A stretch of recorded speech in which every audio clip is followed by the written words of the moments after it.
left, right. Hey, what's up, guys? Welcome to SipTalk. This episode is about capitalism, religion, AI, and OnlyFans. Are these things a threat to society? What do you think? Let me know in the comments. Appreciate you guys watching. If you have not already, please subscribe. Every subscriber counts, and we are trying to grow this podcast. So I promise you, deep inside, it is appreciated. Thank you so much. Enjoy the episode. This is SipTalk. Grab a drink and enjoy. Of course, let's go.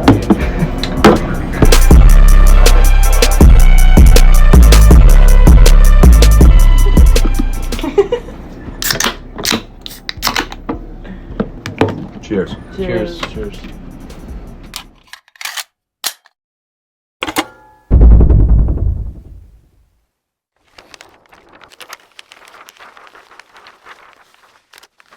Welcome to Sip Talk, episode 129. My name is Justin DiGiulio, out of my basement in New Jersey. I'm joined by James, the Boswell, accountant extraordinaire, professional referee, professional bartender, and philosopher. James, it's nice to have you. Broadcasting from the basement of my mom's house.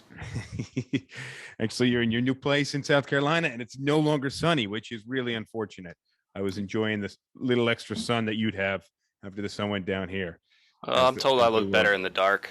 Well, it's a shame you got all that brightness from the screen on your face, man. It's not good. Turn it down.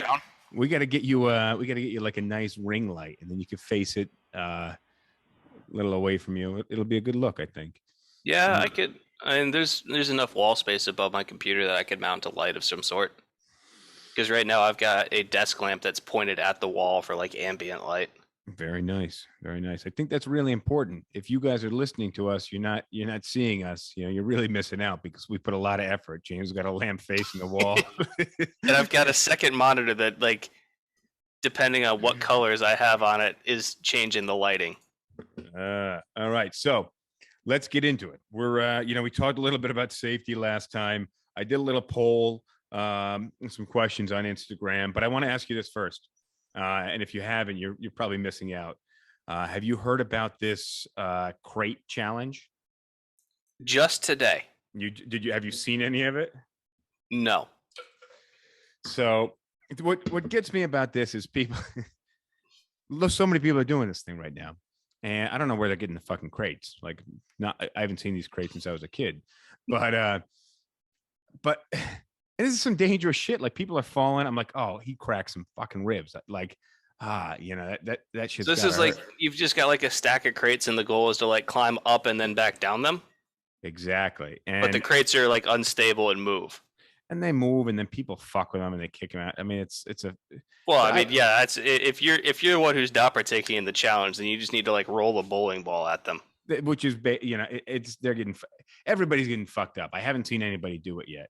And we have that running in contrast with people. They're like, okay, have a nice day, be safe. Like, well, have you seen the videos of the ladder challenge where you take like a normal like painter's ladder that's maybe like 8 or 10 feet tall, and the idea is you put it on the ground and you try and climb up and then all the way back down, without it having like anchored to anything. I like that. You gotta have the space for that. I'm in the city. Well, I mean, you do it outside. Most people have access to outside unless they're in prison. They get outside for a little while, but beside that point, I like that challenge. Actually, that seems really difficult. Actually, just as dumb as this milk crate challenge of I'm going to do something where I'm likely to get injured. Ladders scare the shit out of me, by the way.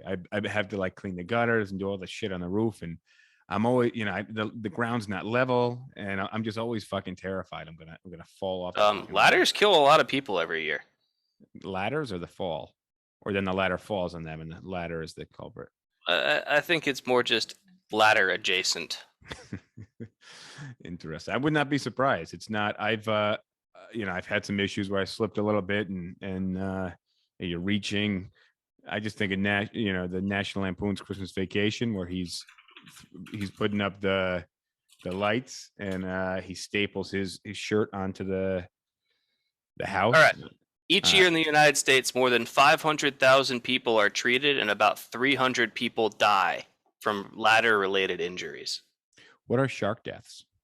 Just curious. Less than that. The estimated annual cost of ladder injuries in the United States is $24 billion. Wow. All right. Well, these people must have health insurance because they're not going bankrupt getting there. All right. So globally, there are about 10 people die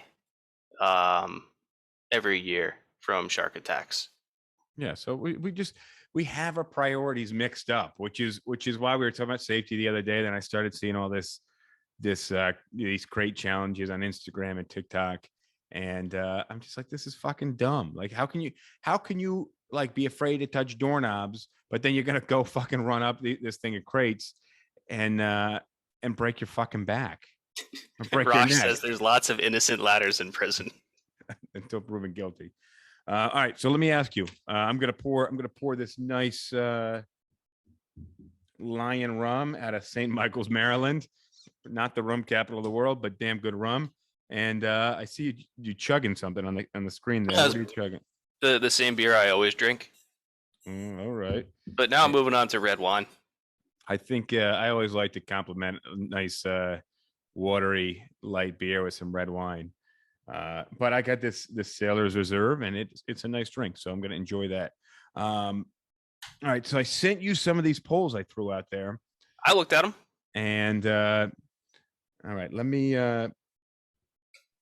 Dan, I'm still not over that OnlyFans thing. I'll have to bring that up in a minute. But what? That they're no longer allowing adult content on there?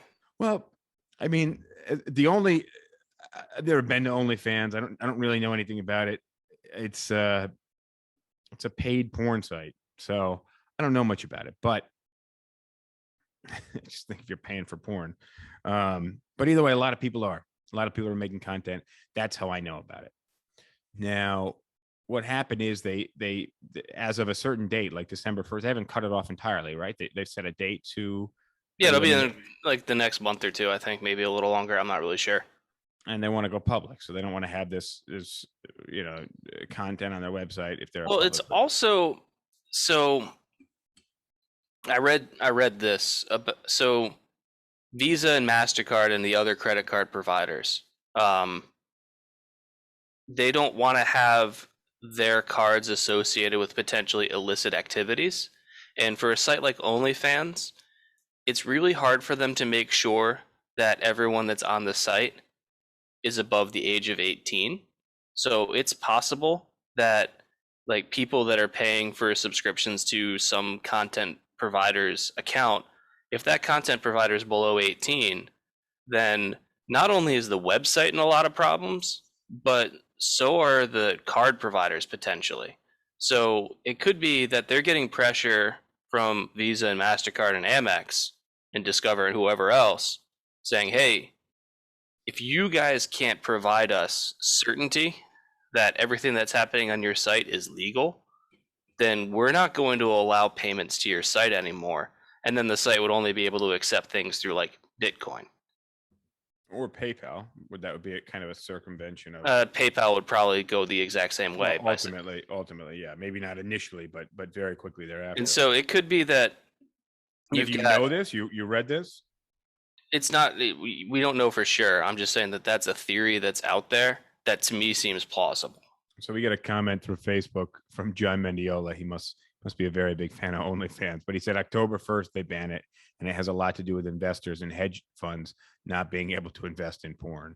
But yeah, I'm guessing these are the investors that they want. But here's my thinking: is if the site, which is soaring in popularity because of porn, I've never heard it in any other context. Right. If so, if they drop the porn, then they've got very little driving new traffic to the site. Maybe people are, going for the porn and then they're seeing there's other content on there, but they're losing that major drive. And for me, who's, spends a lot of time, talking to people and on the internet and exposed to a lot of new things, that's the only thing I know about this website. Right. It's like Jiffy Lube no longer doing quick oil changes. It just doesn't make sense. So what's going to happen, my thinking is if it doesn't work out, then they're going to try to go back and get this back on board. with the illicit content. And at that point in time, I can only imagine so many other companies right now are trying to build a platform to compete and take over that side of the business. So as far as I'm concerned, they're basically fucked. Yeah, they're going to be leaving a giant hole in the market that other companies are going to see the opportunity as theirs to fill. And all these people that have been making money on OnlyFans that want to continue making money doing the same thing are going to find the next best hosting platform.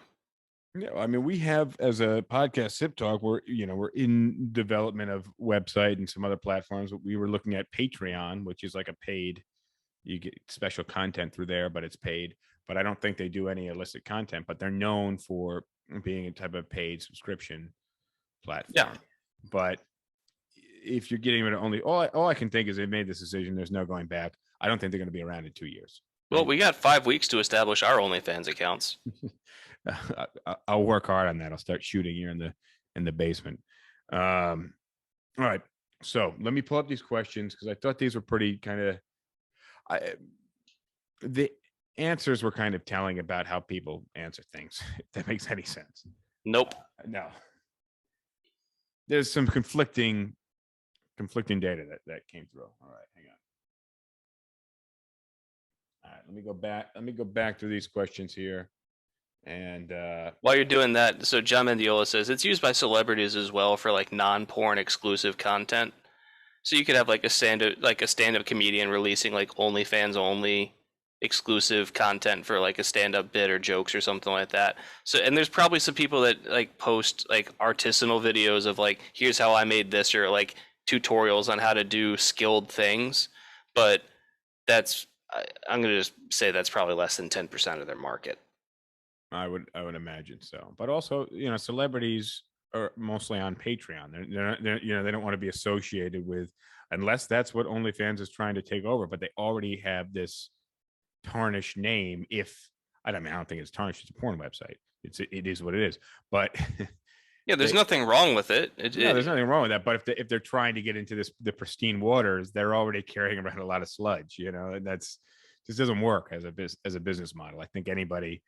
I think that they're stuck because if their investors are saying you guys got to cut this out, then I think that's a bad move on the investors' part. Well, I mean, yeah, who's going to want to invest? If you think about it, if I have an ownership interest in a company and I know how this company makes money and I chose to buy into it, and then I'm telling the company, the way that you're making like 90 to 99% of your income, I want you to stop doing that. Exactly. It's just not going to work. By the way, I knew what you did when I bought shares in your company to begin with. Yeah, exactly. All right. So here's the first question here. Let me pull it up. How can we make the world safer? All right. We got a handful of answers, not too many, but we get a lot more answers on the yes and no, the poll type questions. But let's see. Because you don't have to think as much. Just be kind. I like that. That's a simple solution. I think if you're kind enough and if you're met with some frustration, if you're kind enough, it's still going to slow you down in how you react to that issue, and you're going to be more collaborative on a solution than just shouting back at somebody. You know what? Think about Mr. Rogers. Can you imagine anyone ever being mean to Mr. Rogers? I'm sure they are all the time before they know who he is.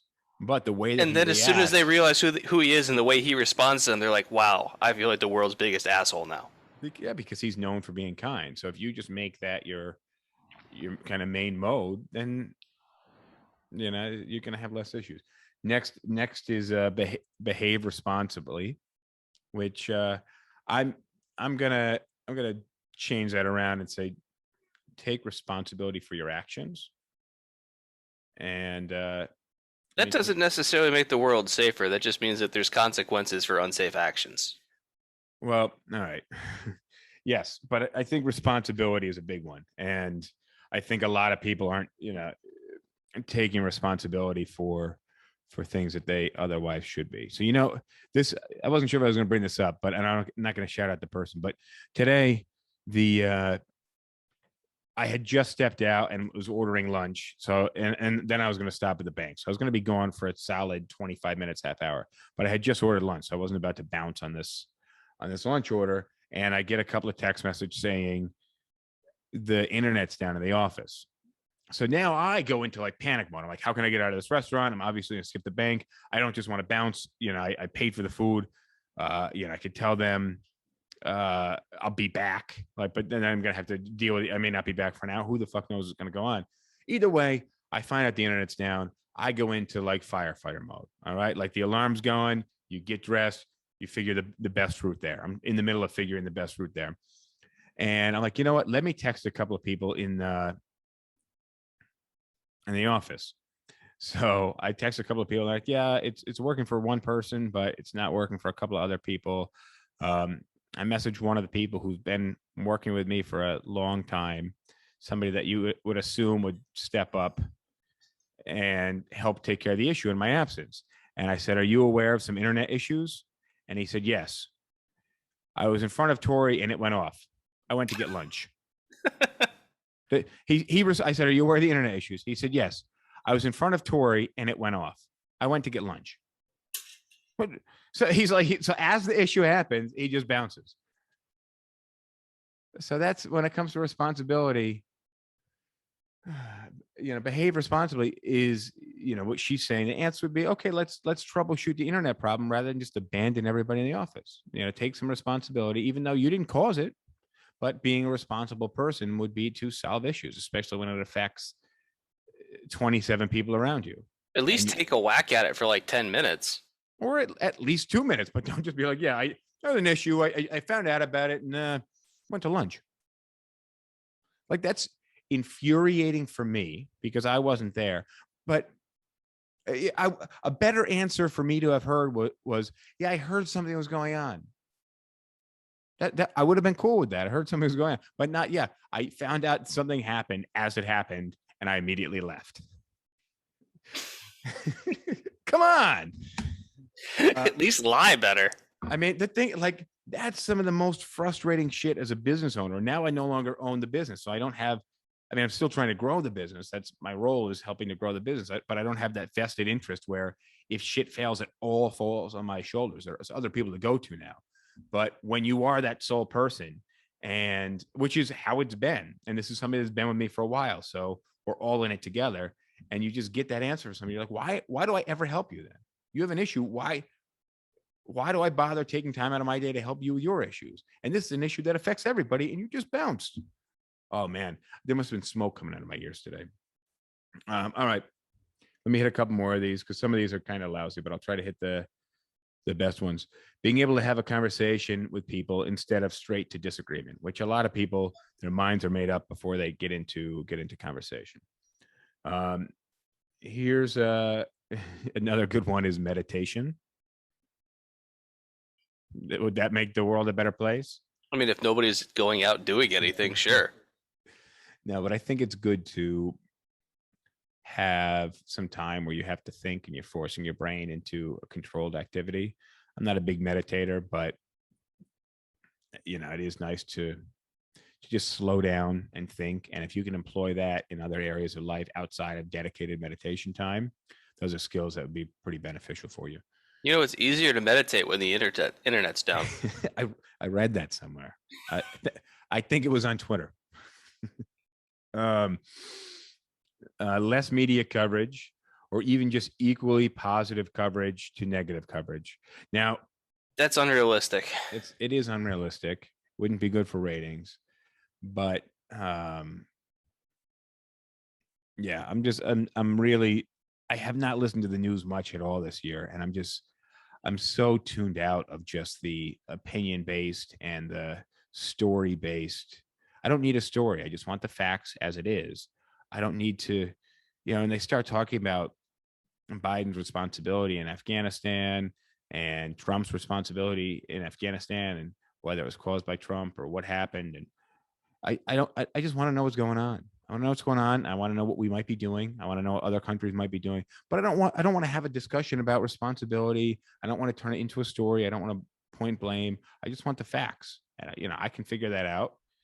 But But that's not what most people want. But And they don't know what they want. They just, but the media knows how they respond. well, exactly. It's Because if you ask anybody what they want, they're not going to say, I want negative news and sensationalized headlines. But that is what people respond to the most. people aren't going to admit that they want news that reinforces whatever bias they hold, but the data is really clear. Sure, but if you put a piece of cake on the table and you put an apple on the table, and you just you wait to see what's going to happen, people are probably going to gravitate towards that cake.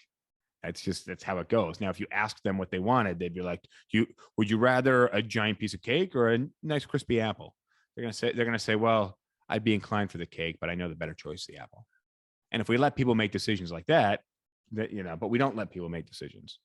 We just, we force feed them the cake because we know deep down inside they want the cake. Right? Like we know deep down inside they want this sensationalized media. If you can sell the cake for 3 times as much as the apple. Exactly. John said they need the viewers and they know what'll bring them in. And it's true. But I think we got to get back to less sensationalized. And we don't. And the thing is, I listen to a decent amount of NPR, and then usually they're just like, the world's burning. Here's a story about a young girl who learned to play the violin from her grandmother. And it's like, doesn't cancel each other out. Like, I don't need the fucking violin story. It's a nice story, but it doesn't cancel out the fact that you guys are running around saying Trump lit Biden's hair on fire. But would you listen to a radio station that just tells feel-good stories about like 6-year-old girls learning violin from their grandmother? That's my point. What I want to know, you can throw in some crazy shit that's going on. You can throw in some good shit that's going on, but I just want the facts. I want news as in the details. I don't want it to be turned into a story. I don't want it to be sensationalized. And it's frustrating. Let me hit the next one here because we got. Let's get to the next question. Okay. Well, fair enough. Let's because I got a few more answers, but they weren't incredible. Right. So that's why we go to the next question. All right. Next question. Aside from climate change, what's the biggest threat? Spiders. So we got some good answers on this. And I like these answers. People's egos. And I think we're getting to this like crazy egocentric, narcissistic era where everybody is a narcissist more so than ever before. Everybody thinks they're so vastly important in the world. And everybody thinks they're number one. And that's, Well, to think otherwise runs completely counter to basically any psychology. It is, yeah, but it's getting worse, and people aren't understanding that. Well, that's because social media makes it so that it's very easy to feel like you're the only person in the world because it's catered to you. Yep, it is. All right. Next one is gender identity is the biggest threat. I fail to see how that's a threat.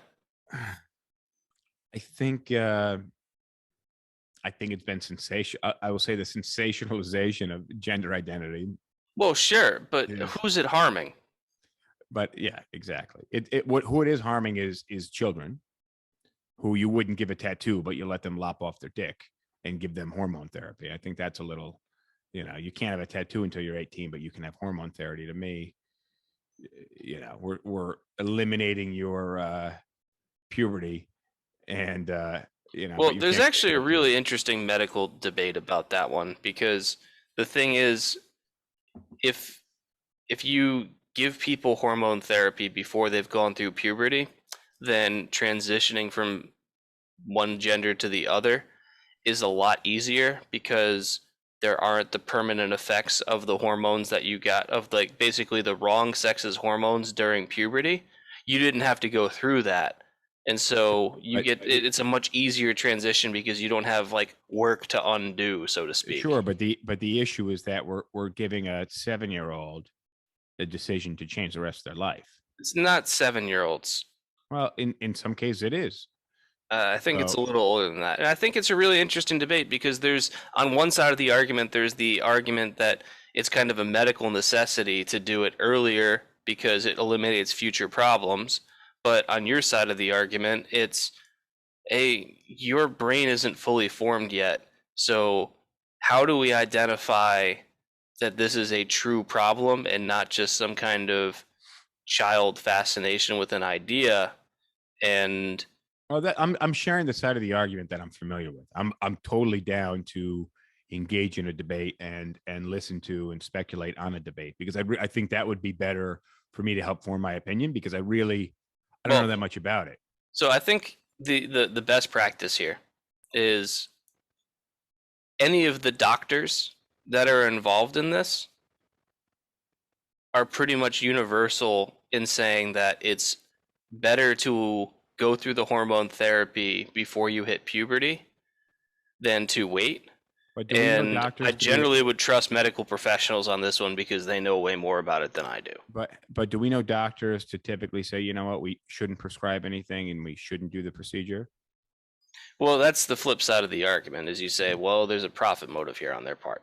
Exactly. But also, again, we need a lot more data. And I don't mean like one story about, a 9-year-old from Wisconsin, like that goes on NPR. And then people are like, well, this is happening. It's happening all over the place. It's not. It was one 9-year-old in Wisconsin. But we need some real data. And I think we need some pretty sizable studies. And Well, here's the thing, is this is not a super common phenomenon, and it's not really affecting many people, if at all. So for it to be a major policy objective of either political party, to me seems misguided. There are bigger problems. Like, I think both parties just kind of need to leave this one alone and just be like, you know what, we're out on this. Like, we'll leave this between the families and the doctors, and we don't want to comment. I think that's almost all right to still be doing right now, but something's going to happen because you're going to Right, but what I'm saying is that it shouldn't be something that draws a huge amount of attention. Who cares? Well, some people really do. And Right, I'm telling them not to. Some people who like to make decisions for other people, especially when it comes to Well, yeah, and that's the issue. Stop making decisions for other people. Yeah, and that's a big part of it. And the idea of keeping somebody else's 9-year-old from doing whatever the fuck that 9-year-old wants to do, to me, seems like an off-limit decision to make. But it's still, if I'm going to comment on it, have a conversation about it. Either way, this is A.A. Mackey's comment. All right, what's the next one? So biggest things that are challenging us as a society: ignorant people. Next is greed. Each other. I've seen more hate in the past year than I have in the last 30 years. And I think that, I think we are, again, that goes with the egotistical thing and the not wanting to listen to other people thing. And people are tearing each other apart. And I think that's a really, well, that's kind of what we talked about last week. Is like, that's how I started with it, was saying, like, where is this coming from and how do we solve it? And I don't think we came up with an answer for either of them, but hey, Maria's here. Hi, Maria. All right, so we got K. Joe saying procreation. Lisa says the effect on our economy COVID has had. Well, so let's talk about procreation. So population, the population of people, I think I think we should talk a little bit more on that subject, because overpopulation is going to be an issue. Well, they're predicting population to make it to what, about 9 billion, and then take a quick, a relatively quick decline, right? Or is it going to go up past 9 billion and then level back down to 9 billion? Have you heard these? I thought it was like 10 billion is predicted to be the peak, and then it'll start to level off and retreat. But again, we talked about things like Japan and some place in China where they're having a negative population growth. So, is population going to be a big issue? It definitely is an issue when it comes to food shortages and water shortages and being able to bring supply and food and shelter to the people. What are you searching? Research department is currently looking at UN predictions. Are you the But- research department? Yes. Okay, very good. But this is all like high estimates. So by the year 2100, the UN estimates 10.8 billion. We'll hit 8 billion somewhere in 2023. Okay. But high, medium, and low. All right. Well, let's So- Raj can send it. Let's hit a couple of these other ones. But just in regards to procreation, I think the answer is population, or actually, you know what? Maybe this is going to sound shitty, but the types of people that are procreating, which tend, typically the lower the education level and the income level, the higher number of offspring people have. Yeah, it has to do a lot with economic development, where you see the same pattern in pretty much any country, is that when they're undeveloped economically, you see like some small amount of economic growth triggers massive growth in population, and that trend continues for a little bit. And then once they basically reach what's the equivalent of like first world status or whatever, that starts to level off.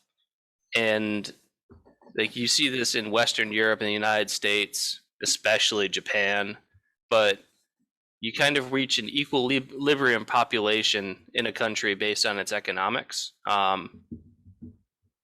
And pardon me for just a sec. You are pardoned. All right. Well, it looks like we got to hit some of these comments on TikTok and Facebook, but the Instagram guys went away, so I don't know what happened. But either way, we're talking about procreation being something that's going to lead to the downfall of society. And I think before being an issue having too many people, I think it's going to be insufficient food supplies when it comes to feeding the people, insufficient amount of clean water for people to be able to drink, and then water to sustain the food supply as well.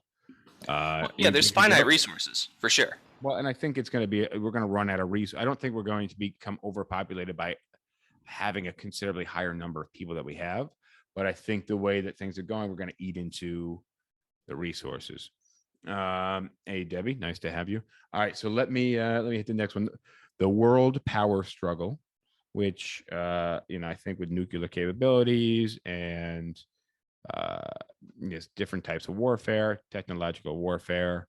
That's always been a threat and will probably continue to be. Yeah, I would agree with you. And then energy dependency on oil, coal, and natural gas, which I actually think we're doing a pretty good job dealing with getting ourselves into the renewable energy sector.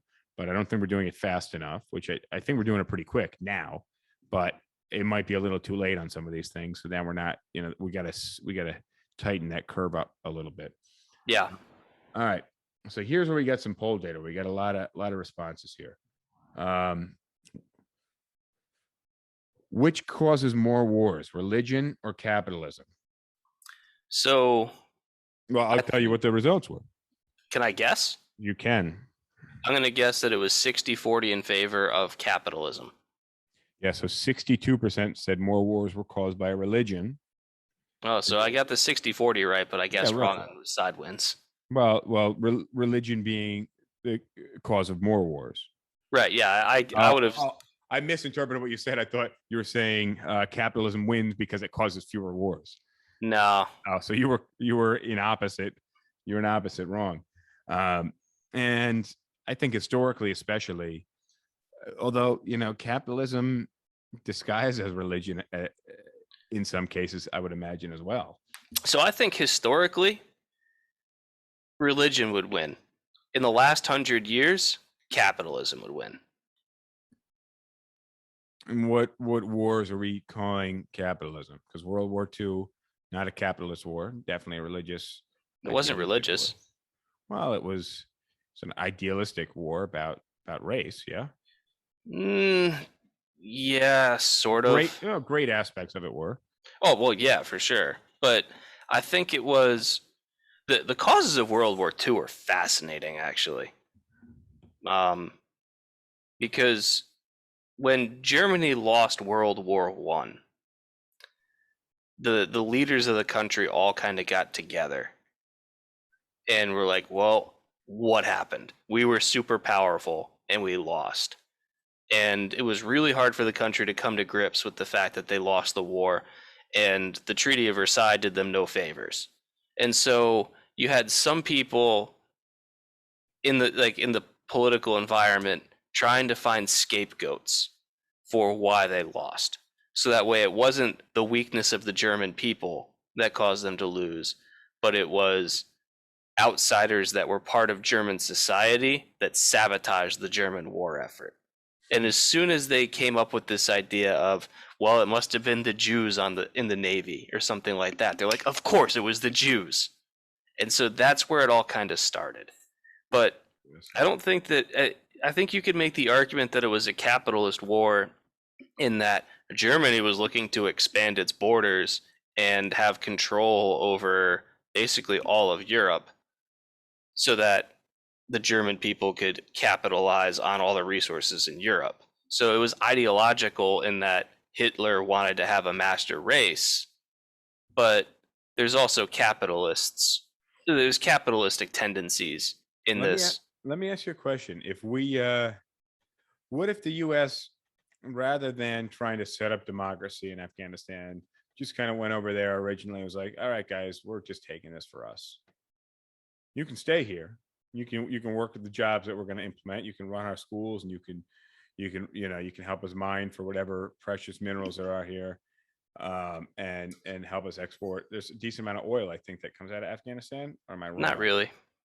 But either way, we're just like, we're going to take it, and it's ours now. Just kind of like a Hawaii type situation, except a little more Middle Eastern on vacation time. I don't think that would have flown, because in the rest of the world, you mean, on the world stage? I don't think it would have flown here either, because like we invaded Afghanistan about a month after 9/11, and there was pretty much unanimity in the country that it was the right thing to do, because the Taliban, who were ruling them 20 years ago and are now ruling them again now, were providing safe harbor to the organizations that trained the terrorists that attacked us. And so we said, here's a regime that's basically supporting these groups. Let's get rid of them. Yeah, fair enough. But we tried to set up a different regime, and it didn't work. Well, yeah. In retrospect, would have. Now, we may not have been able to get the American people on board, but I'll bet you if we went back and now, I'll bet you if in over the next 30 days, we're like, we have a plan. We're just going to go and we're just going to take, given it would be impossible now that the Taliban is basically taken back over the city. But if we just went back and we were like, you know what, but I'll bet the American people will get behind it. We're just going to take this, and it's going to be the 51st state, and it's way out here, but Hawaii is far as shit too. Wouldn't get any popular support. I because bet a good spin on it, it probably would.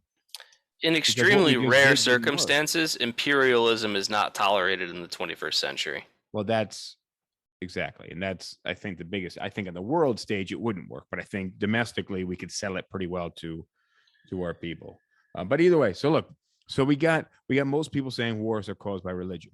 And then the next question is capitalism mostly good or mostly bad? And most people said capitalism is mostly good. You know what percentage said that? 68. Exactly. Good guess. Exactly 68. And then the next question was, is religion mostly good or mostly bad? I'm going to go with mostly good at 59. Mostly good at 56. I'm pretty good at this. Well, except for the first one you got completely in reverse. But I got the numbers right. But I'm a numbers guy. It's interesting that people thought religion caused most of the wars, but that religion is mostly good. And I understand those two don't cancel each other out. They don't even necessarily overlap in all ways. But I found that to be an interesting way that people answered that question. But again, Can we circle back to the capitalism one? Because I want to throw an answer out there, and I want to see how you respond to it. Sure. Hit me. Is capitalism mostly good or mostly bad? My answer is that it's neutral. I was going to say I can't think one way or the other. I think it has its merits. It also has some major downsides, especially if left unchecked. So capitalism alone is as equally good as it is bad, and as equally bad as it is good. Um, I don't think you can. I just don't think it wins, because then it's, and then every restaurant is Taco Bell, because Taco Bell won the food wars, the restaurant wars. That's just how that works. So yeah, the monopoly problem is a huge one in unfettered capitalism. Yeah, I mean, I'm assuming you have a couple others in mind. Monopolies are probably the biggest one. Wealth inequality, that capitalism doesn't promote wealth equality or even somewhat fair wealth distribution. Capitalism doesn't take into account inherent structural advantages or disadvantages for people. So let's imagine that you're born without legs. You're going to have a lot harder time succeeding in a radically capitalist society, because who's going to support you?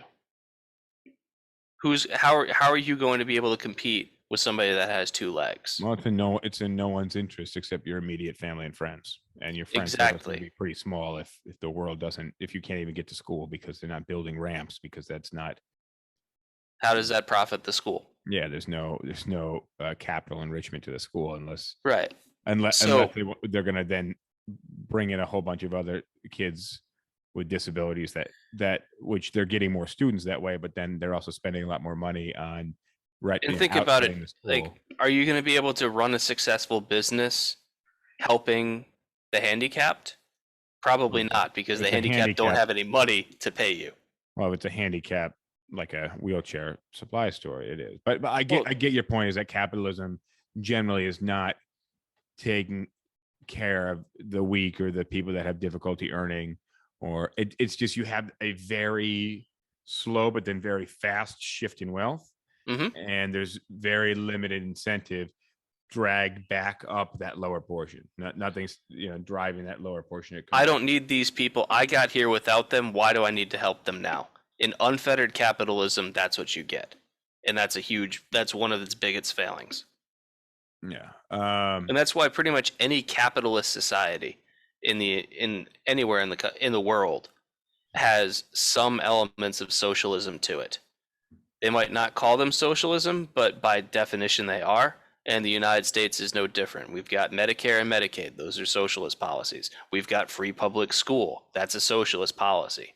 We've got roads we've got public roads. We've got public police, public fire. Tolls on them. Yeah, you're not paying the firefighters to come to your house, and the firefighters aren't just putting the fires out. You don't have to have separate fire insurance that you pay the local fire department that they charge you per year to have service for them, because that's how it worked 200 years ago. Is you would pay the fire department some amount every year, and if your house caught on fire, they'd come and put it out. If you didn't pay them, then what they would do is they would spray water on the houses next to you if those houses had paid, so that those houses didn't burn down. That's brilliant. But the whole point is that we've got all these social policies in the United States that people don't think of socialism, because socialism is such a politically charged word these days. Well, that's a lot of the issue. Exactly. But when you actually look at a ton of things that this country does, there's a large amount of socialism to it, and pretty much all of those programs are universally liked. You're not going to find too many people in this country that are going to say we should have no public schools, that we should have no public roads, and we should have no public police department, that we should have no public fire department. Everybody supports those things. But you could create an interesting conversation about charging tolls for roads and decreasing taxes considerably. Well, what's interesting is if you so there's a political belief called anarcho-capitalism, where basically there is no government whatsoever. Everything is privatized. There's no public streetlights. There's no public police force. There's no nothing. And when you run the thought experiment long enough, what you'll find is that you end up with groups of people living in areas that collectively decide to start paying for things together. So if you live in like a small city or a town or a development or whatever, and you want to protect yourself from people that might try and rob you, you might hire like a private security force. That starts to look either like a national army or a local police force. And you might have them say, you know what, we should put in a water system so that way we can have running water all the houses. It's like anarcho-capitalism. When you eliminate government, people will naturally start to work back towards things that strikingly resemble government. Makes sense. But also, after the last election, there's a lot of young people just declaring themselves socialists. I know we kind of skipped over what you were just saying, but you have a lot of young people just declaring outright that they're socialist. So, I think I don't think it's a terrible thing, but I think it's a short-sighted thing, and it's not a move to a collaborative future. Well, you have to remember that whenever someone says I'm going to run government like a business, now this is my opinion here, but tell me I'm wrong.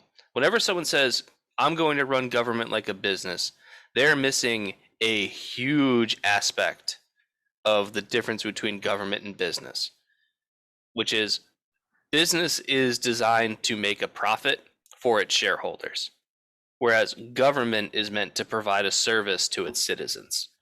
And profit motive doesn't exist in government. And providing good service to all of its citizens or all of its customers isn't necessarily the aim of a business. Well, if that would be the profit of the shareholders, and you're looking at the citizens as a business. But the government's not designed to make it so that everyone that lives in that government profits. It's providing services. Well, I think it's the way that you delivered it actually sounds really similar. Oh, well, businesses, want to profit their shareholders, but governments have to take care of their citizens. To me, let me put on it the this surface, way. hang on, let me finish my thought here. Okay. Those two sound exactly the same. But what you really need to do is differentiate the difference between profits and services. And the thing is, people want profits and dollar signs. People don't want all services, but they have to be there, right? You have to have some services that not everybody wants, that some people want. And there are some services that are fundamentally unprofitable to offer that still are valuable to society as a whole. But your board of directors or your shareholders might not vote for those services if they're unprofitable. That's why government exists, to fill the voids that private businesses won't. Exactly. So look, I got one more question. I think this is a cool one, so I want to hit it before we get cut the fuck off, which seems to keep happening. But we're sticking to our time limit these days. All right, next question. Is AI, artificial intelligence, a realistic threat to humanity? I'm going to guess that it's 63 to 47, 37, bad math, 63-37, saying that AI is a threat. 62. How good am I? And I actually think a little over 62, because I think it was 62 to 37. So 62 something to 37. All right. So a lot of people are afraid of AI as a threat, and I got to toot my own horn on this one. Like, I got like 2 or 3 of them right on the nose.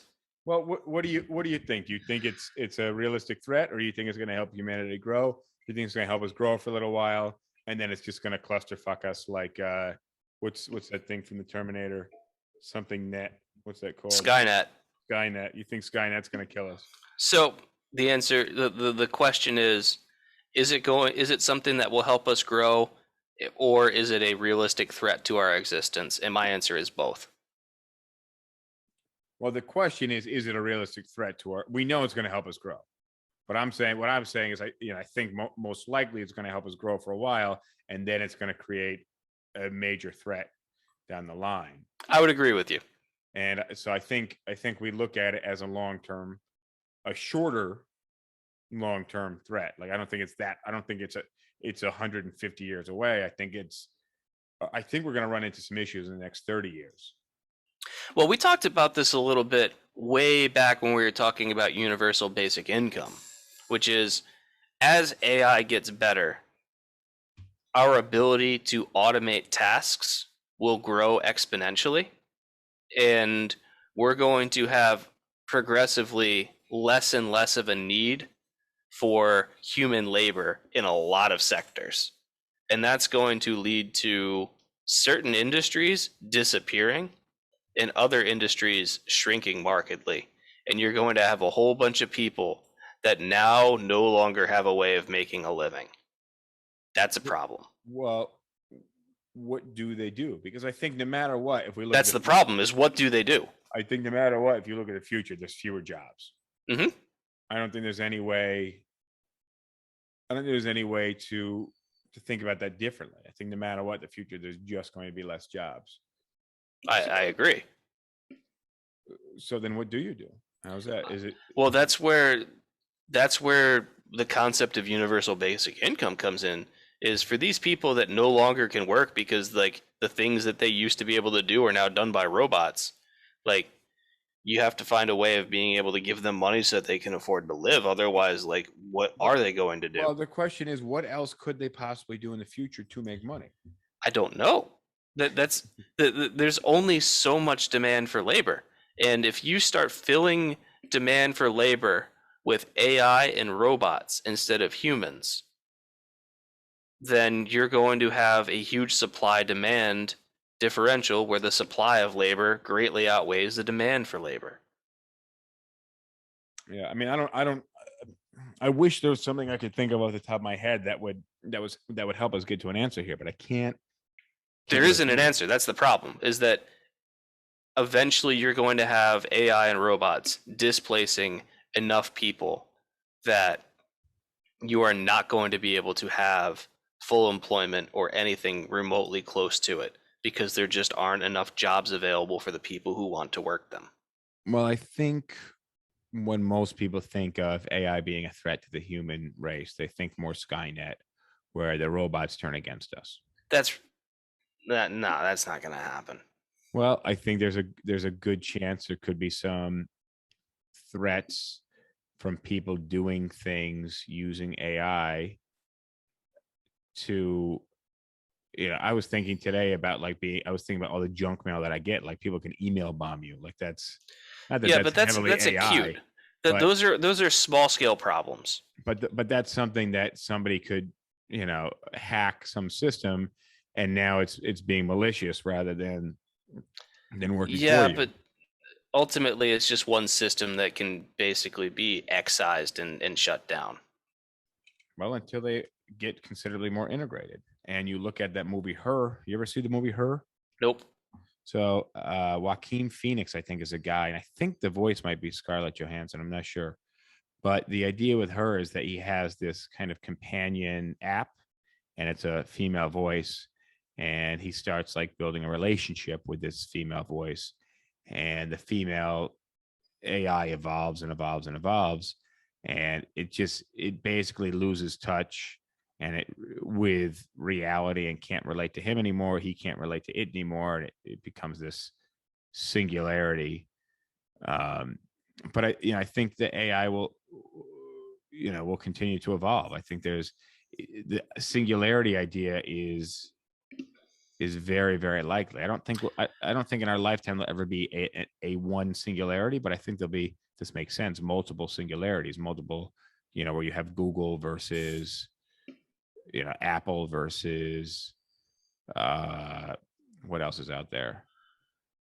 I get what you're saying, but the issue is that like AI and robots are still only going to have the tools available to them that we give them. So they're always going to be limited by what we provide.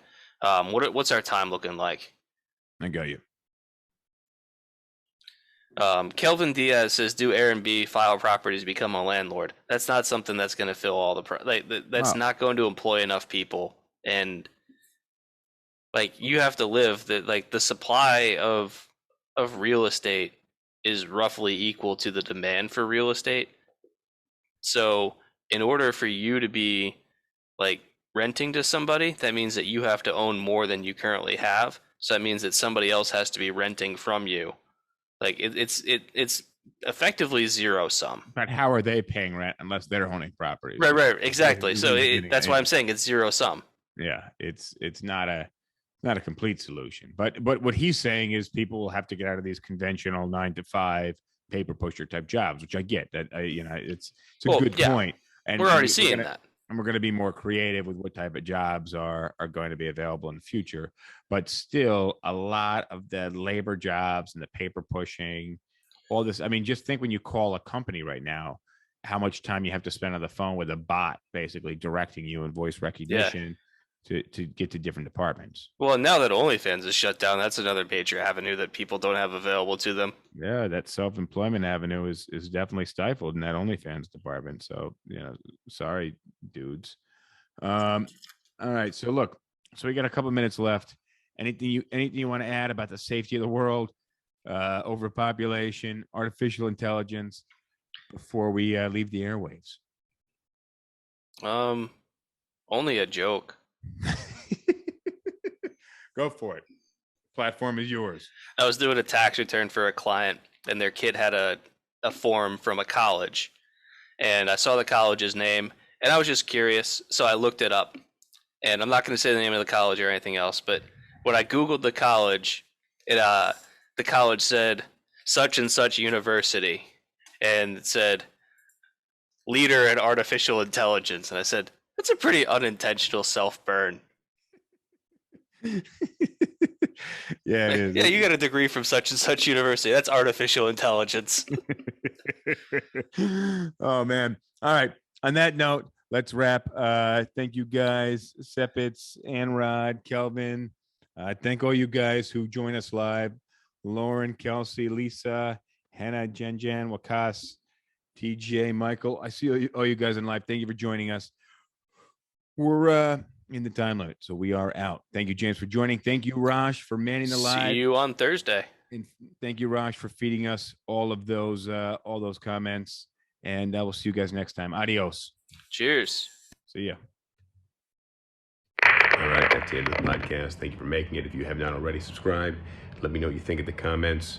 We do read all the comments, and oftentimes we announce them in the following episodes. So I'd love for you to be part of the next episode. I like PBR. I just got priced out of it.